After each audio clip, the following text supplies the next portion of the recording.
सोना हमर मोना कैसन कटल बोला ससुरा सोना हमर मोना कैसन कटल बोला ससुरा में जैसे हम करी तो चकैले बाकी ना जैसे हम करी तो चकैले बाकी ना आज बोलो कमर को चकैले बाकी ना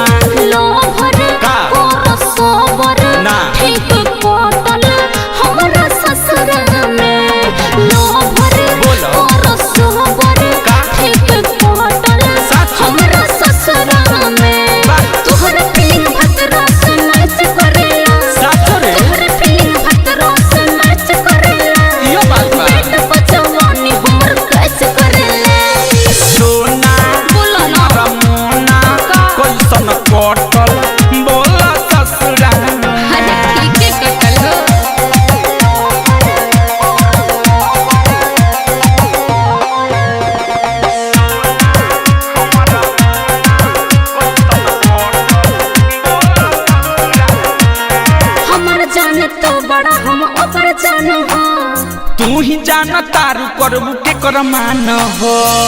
अब तोहरे नु हाथ में बा। अच्छा जी हमरा दिल में बात तोहनी दोनों खातिर प्यार तोहरा ऐसा जाना नहीं देखनी दिलदार बोलो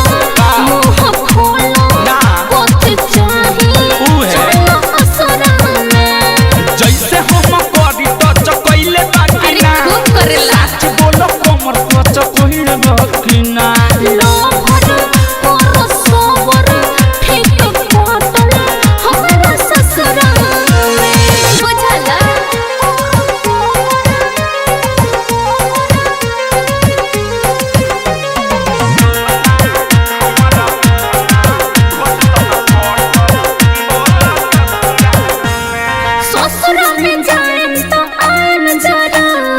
अलबेला के दिल से कब करी हो ना अरे भूलिए मां अरे ना भूलम हो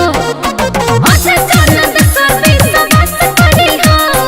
फोन करियो हम ना उदास करी हो छोड़ मत मोरम तुमसे यारा कौन कसरा में जैसे हम करी तो चकैले बाकी ना अरे कितना बात है बोलो कमर को चकैले बाकी ना